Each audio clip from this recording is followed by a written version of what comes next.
Alright, so I figured it out. I think we just have to have the funeral for Barrett before she can actually do anything.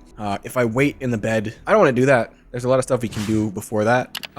So why wait? There's a power in Cassiopeia 2. But honestly, we're just going to put this quest on hold for now. Let's talk to... Maybe we go to the Nova Galactic? Well, won't this be cool? I've always wanted to go to the moon. I won't even lie, this looks cool. I think that's supposed to be Earth. Voltaire really is something else.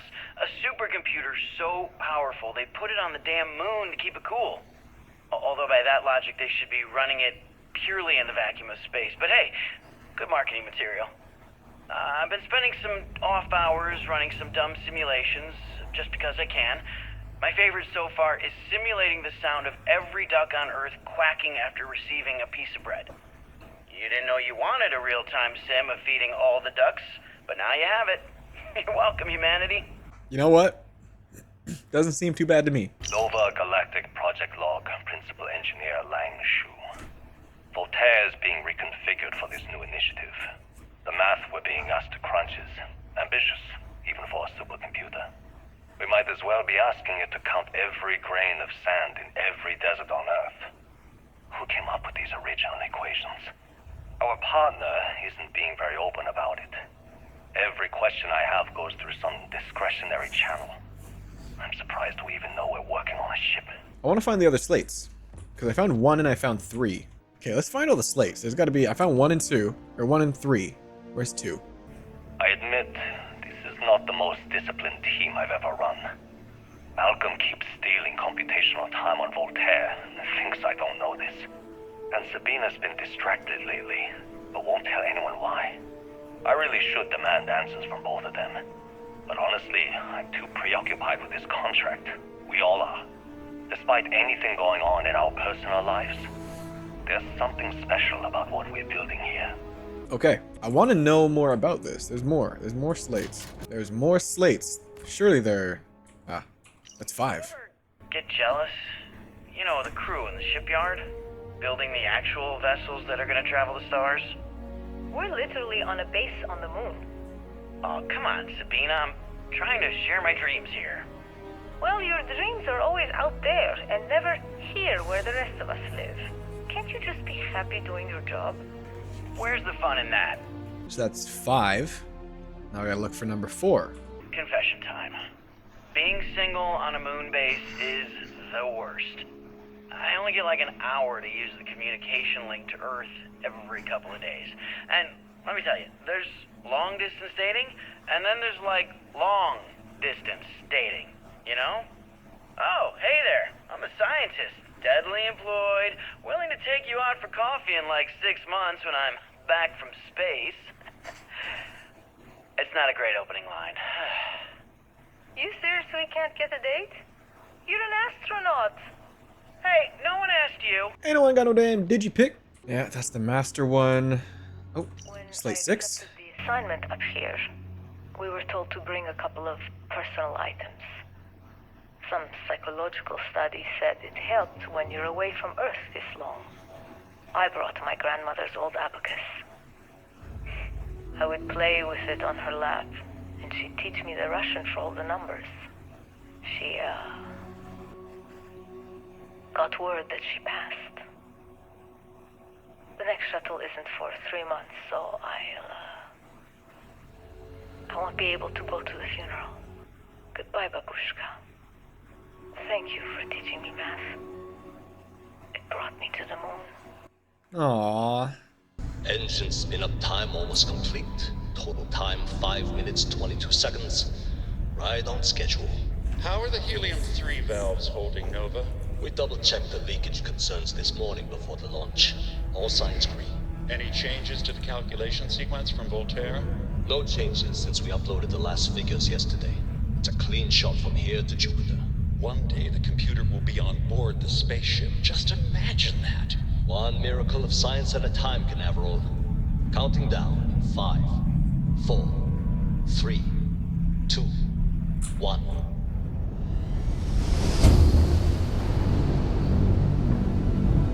Canaveral, are you reading? All clear, Nova. Indicators look good, but The ship should be cruising Jupiter's orbit right now. Visual confirmation will be possible in 32 minutes. Afraid the speed of light is on the slow side these days. How does it feel to break the laws of physics, Canaveral? We're all pretty excited down here in NASA, I won't lie. Excited enough to tell me where you got the original data? Not in a million years, Nova. I'm very curious now. If I go to Earth, will I be able to see like the Little Dipper? Because I thought that for a second. I was like, that looks like a Little Dipper, like a little constellation or something like that. I don't know if they've actually gone that into detail, especially considering like the Little Dipper moves around depending on the time of the year, place of the Earth you are in, and like things like that. So it probably didn't go that in depth. I gotta think if I think about it like that. Damn, it's be like angelic ass music, bro, for real. Is that the St. Louis little fucking McDonald's arch? I'm not a Starborn yet. I can't fucking board their ships. It's not worth it. Aside from getting quantum essence, which I don't really use. I don't really use the superpowers in fights. I haven't found one that's super useful yet. Power required. Oh great, I need to find a battery. Ah, batteries. Yes. Station log. Dr. Judith Tatien. The recent delivery from Mars is unsettling. I was expecting rock samples or maybe fossils of microbial life. Instead, Dr. Victor Isa comes with 2 members of the military. Everything they've brought back is under wraps. What could a theoretical physicist need with a sample from Mars? It's an artifact, right? Station log. Dr. Judith Tatien. I've been trying to cozy up to Dr. Isa, Victor, to see what is going on. His team has completely commandeered one of the labs with those 2 military handlers, checking who comes in and out. I joked that maybe he found a little gray man who was doing an autopsy, and he grew very pale. 2 days later, he sends me a request asking for more information on my background in material science, metallurgical engineering. Oh, we have a meeting tomorrow. Yeah, it's an artifact. I think It's an artifact. It's an artifact. Station log. Dr. Judith Tatien. I have never been so nervous since I defended my dissertation. 4 hours talking to Victor and his team about theoretical metals, atomic bonding, even a half-hour divergence into magnetism that I'm pretty sure was just to throw me off the trail of what we were actually talking about. Then I got to see the lab. I don't know how much I should say, but the periodic table just got thrown out the window. We're going down, Sarah! Whatever she's saying was reeking of artifacts. Oh, what a shame all of this was left behind to deteriorate.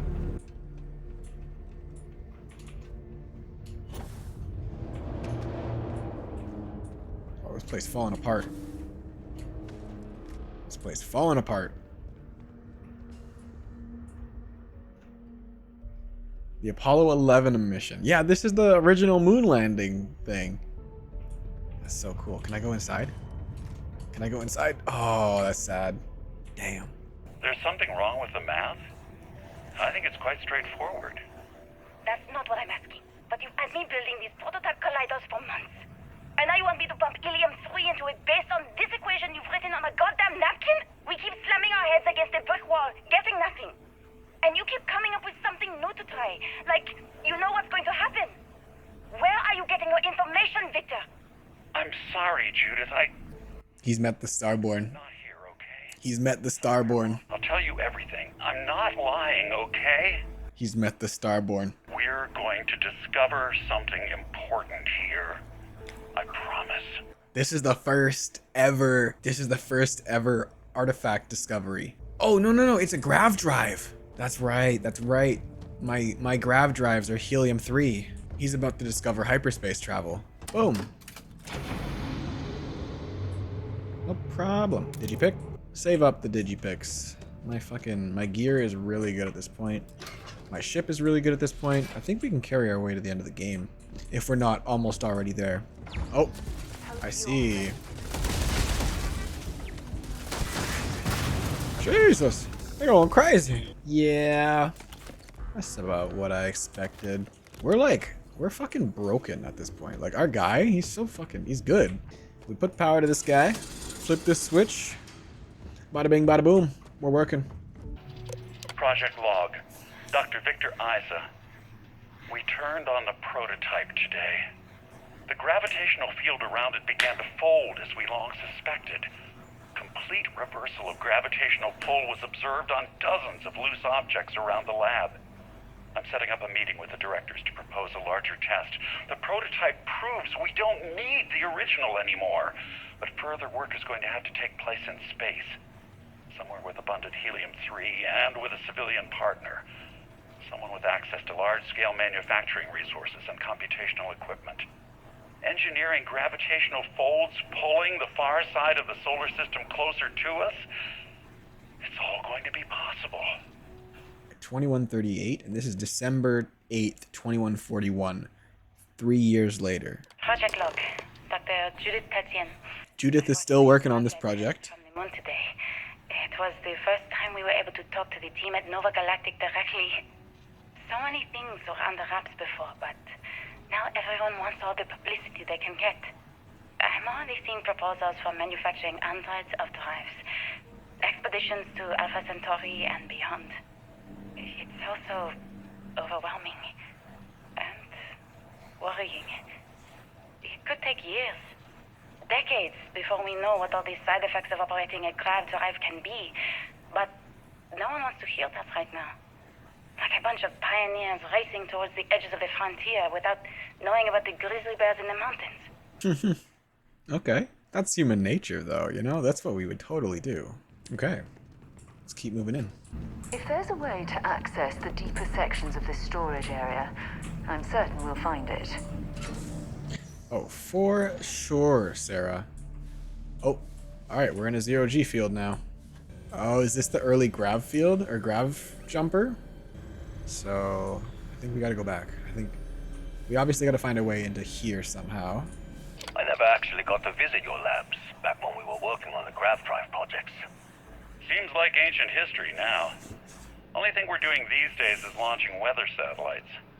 Guess this is as good a retirement as any. Now, Project Demeter, you want our help manufacturing scanners to better track these new meteorological patterns we're seeing. Our guess is that the poles might be naturally shifting, causing some gravitational fluctuations that are throwing off our old models. Why do you need the scanning tolerances to be so small? What are you trying to find? I just want to be sure. It's not like we're doing much these days anyway. The glory days are over. Why not give ourselves a challenge before they write us off in the history books? Nah, there's something more you want to find there, Mr. Isa. August 21st, 2149. Oh, they're not going to read this for me, man. This is the novel. As requested from the astrophysics research team, has done full analysis of the data you provided. The measurement of Earth's magnetosphere shows clear signs of fluctuation, often in correlation with the periods of frequent and large gravity where spikes emanate from the moon. So yeah, the Grav drive is doing this. Is the Grav drive the reason why Earth gets fucked? Oh my god, wait a minute. Beyond the devastating effects of the solar radiation, this will lead to something more dire. The sputtering or stripping away of our atmosphere. It was the Grav drive. Oh my god, the prototype Grav drive destroyed the Earth. Damn, bro. That shit's fucked up. This has happened before to Mars, a planet studied since the earliest days of space. To see into Earth's possible future, we are afraid this future may be closer than we ever thought imaginable. So yeah, the Grav drive is destroying the Earth. I know what I'm seeing, Victor. The data coming back from the satellites is very clear. It's the Grav drives. Can the drives be fixed? I'm working on some designs that should discreetly solve the problem, under the guise of an emergency update to the fueling pumps.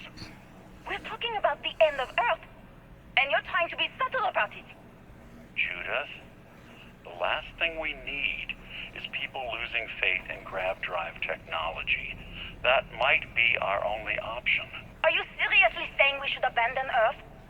The timeline is under 50 years. A blink of an eye for a planet, but more than enough time for a human exodus. do we tell people? We say it's an act of God. You lied to me. I... All this time. I dedicated my life to this discovery, Victor. And you knew we were going to kill off our planet? You haven't seen the future I've seen. There's an infinite expanse of promise out there. A meteor could have hit Earth. A plague, another world war. Colonizing other galaxies secures humanity's future for all coming generations, across all time.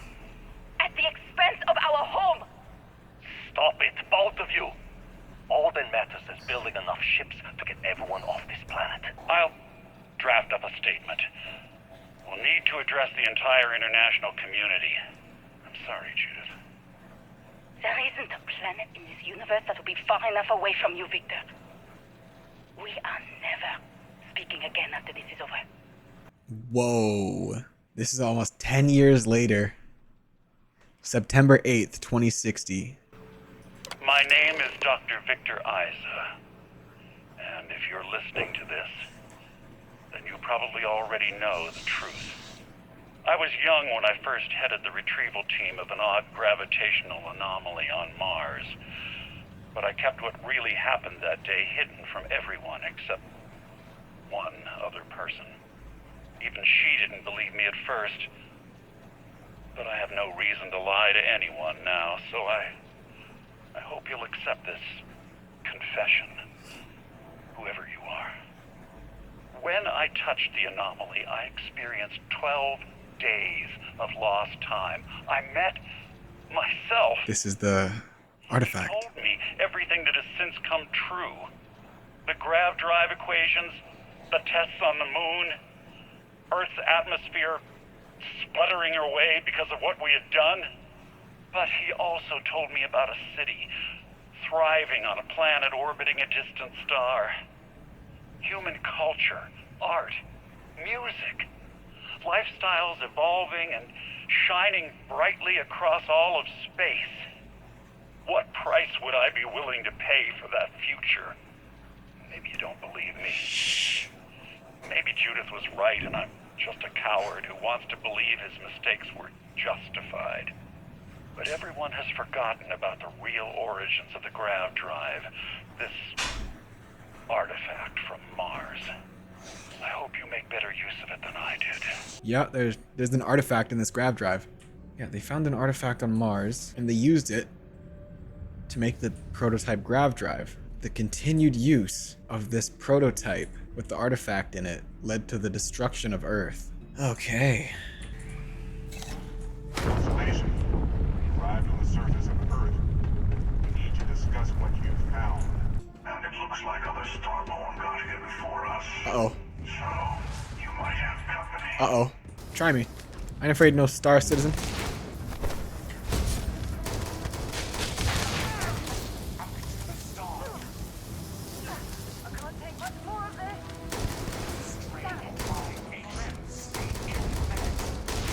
We gotta fucking go, Sarah!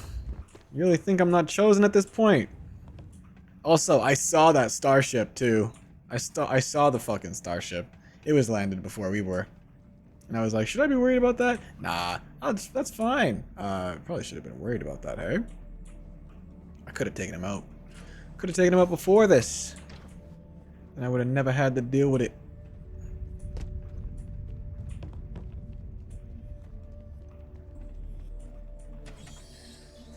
Okay, let's get out of here.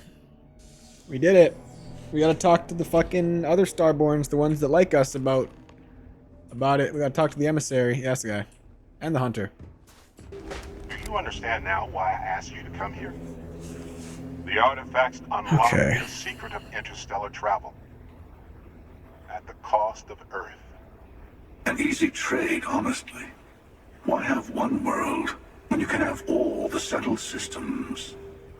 Oh, I see the morality in both, man. You know, I think that settling multiple worlds at the expense of Earth is the better thing to do. I can't lie. Look at the universe that we've explored. Imagine if that was not to exist, or we just didn't have access to it because we were locked on Earth. I agree. Humanity's destiny was the stars. Don't you see? The power of the artifact forced humanity to the stars. They didn't get to make a choice. How many would have chosen Earth? And what gave Victor Isa the right to choose for them? You see the hypocrisy in what the emissary is saying, right? They don't want to rob people of their free will, but then they steal the artifacts for themselves. In the wrong hands, the power of the artifacts can make anyone a tyrant. That's why we watch over them.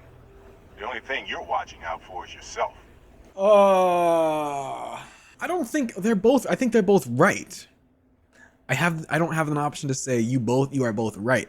I have the option to say you're both wrong. I mean, the artifacts do need to be in the right hands. You're both wrong. Don't be a fool.